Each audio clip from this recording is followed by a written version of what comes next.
Olá, tudo bem, sexto ano? Estamos aqui nessa quinta-feira para mais uma aula, né, meus amores? Conforme nós falamos na aula anterior, nós fizemos da senha 104 e hoje nós vamos caminhar na análise linguística falando sobre o texto das páginas 105 a 111, né? Algumas para leitura, outras nós vamos relembrar alguns tópicos e vamos responder ao que for pedido. Vamos lá? Acompanhe aí a leitura da página 105. Aqui nós vamos ter algumas características das lendas, né? Lembrando que as lendas são ricas em ações, permanecem no tempo, isto é, são sempre atuais, de autoria desconhecida, refletem a maneira de pensar e a cultura de um povo, destacam algum personagem do folclore desse povo, costumam ser transmitidas oralmente de geração para geração, como nós vimos, né, na lenda na aula passada. Lembram que nós vimos uma lenda, As Lágrimas de Potira? Vamos lá. Como você provavelmente já se deu conta, de acordo com o que vimos estudando até agora, em linguagem tudo é interação. Como dissemos no capítulo anterior, ao proferirmos a mais simples palavra para alguém, temos uma intenção, né, pessoal? Pedir, ordenar, agradecer, chamar a atenção, lembrar, dentre outros tópicos dessa interação. Na prática, quando você fala ou escreve, quer ser compreendido.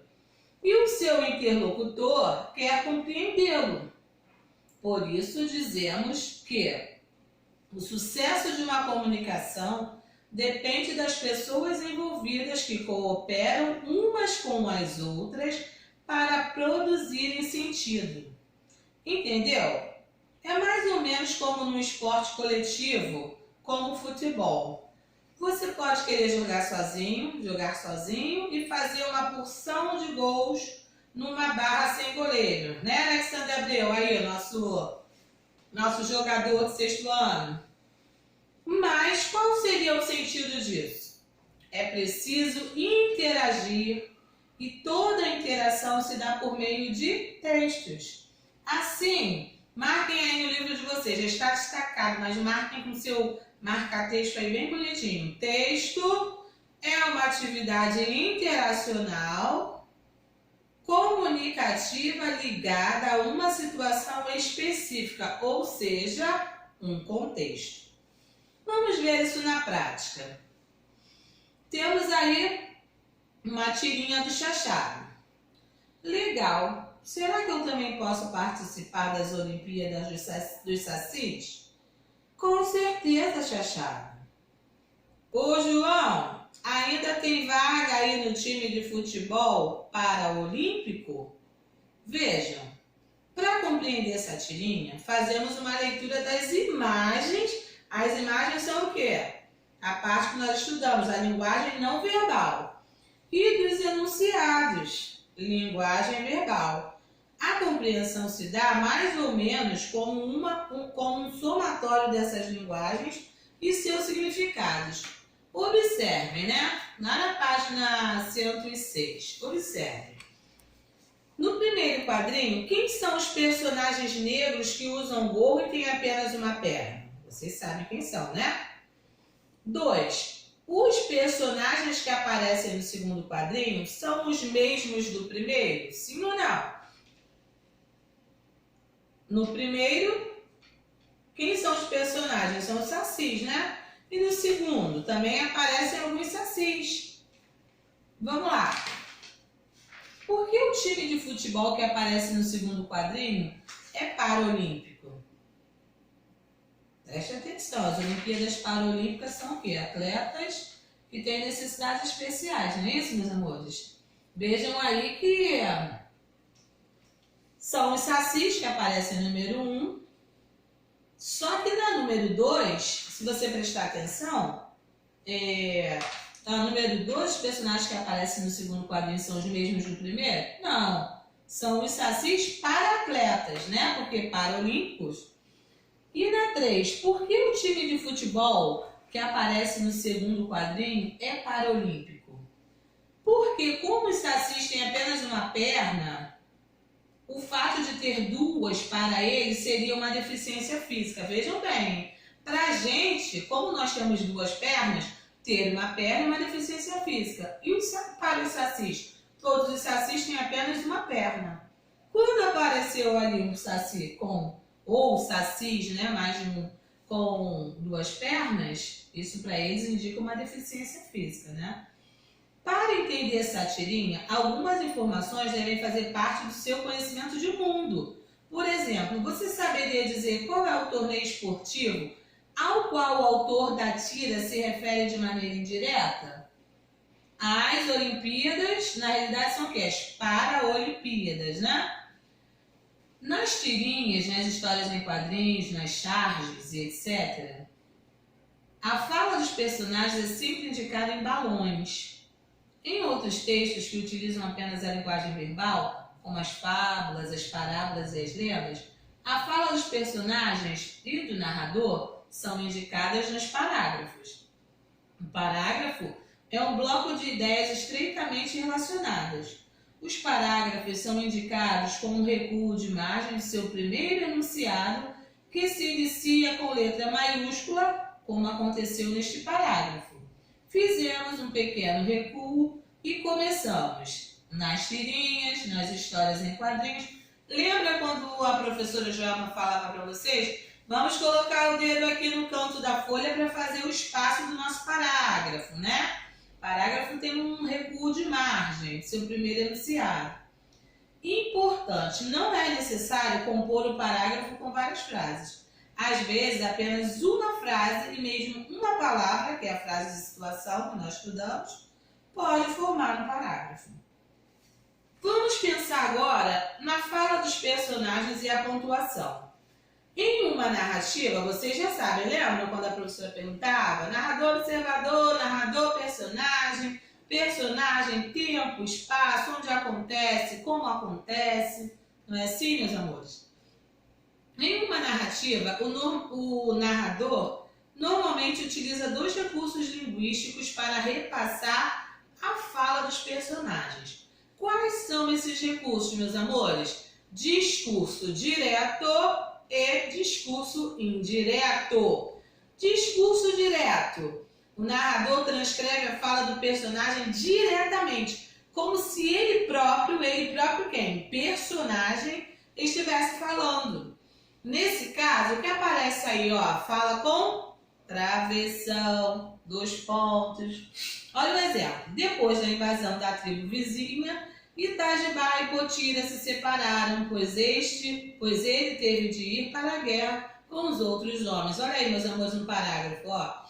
Olha o discurso direto. Travessão, não se preocupe, Potira, eu voltarei. Olha aí a fala do Itajibá. Fala direta, né? A transcrição da fala de forma direta. Olha a presença aí do travessão. Eu voltarei, disse ele à esposa. Outra vez o travessão. Que Tupã te proteja. Quem falou agora? Potira para Itajibá. Ela falou enquanto o abraçava. Agora vejamos na página 107 o discurso indireto. O que o narrador faz? Ele se apropria da fala do personagem e a reproduz de maneira indireta. Nesse caso, nós não vamos ter o uso de travessão, né? Depois da invasão da tribo vizinha, Itajibá e Potira se separaram. Alguém está contando, hein? Pois ele teve de ir para a guerra com os outros homens. Ele disse a Potira que não se preocupasse e ela pediu para Tupã protegê-lo. Viram a diferença? Em o narrador transcreve a fala do personagem diretamente. E no discurso indireto, o narrador se apropria da fala do personagem e reproduz de forma indireta. Travessão, dois pontos no direto e não há uso de travessão no indireto. Continuando com a nossa página 107, nós temos nos itens a seguir, as frases foram misturadas, o que prejudica a sua compreensão, né, meus amores? Vamos transcrevê-los. Letra A. Numa época muito distante, havia uma tribo muito pacífica no interior de Goiás. Como é que vai ficar a letra B, meus amores? Potira e Itajibá são personagens de uma lenda que narra a origem dos diamantes. Letra C. Quando Itajibá partiu, Potira ficou contemplando as canoas que desciam rio abaixo. Letra D, eu já estou na página 108, né? Letra D. Itajibá se tornou guerreiro e Potira chegou à idade do casamento. Letra E. Nos dias de hoje, podemos conhecer muito da cultura indígena por meio de suas lendas. Letra F. Quando soube da morte de Itajibá, Potira emudeceu para sempre. Então, ficou aí, né, a ordem das nossas frases corretamente. Continuando na página 108, número 2, neste exercício, cada item constitui um parágrafo, mas as frases que as compõem estão em desordem. Reestruture-os para que se tornem parágrafos bem formados. Reestruturando o nosso parágrafo, né? As frases estão em desordem, vamos ordená-las. Na mesma época em que Itajibá adquiriu sua condição de guerreiro, Potira chegou à idade do casamento. Ponto. Os dois firmaram compromisso. Ponto. Pouco depois, vírgula, realizaram uma grande festa de casamento na Taba.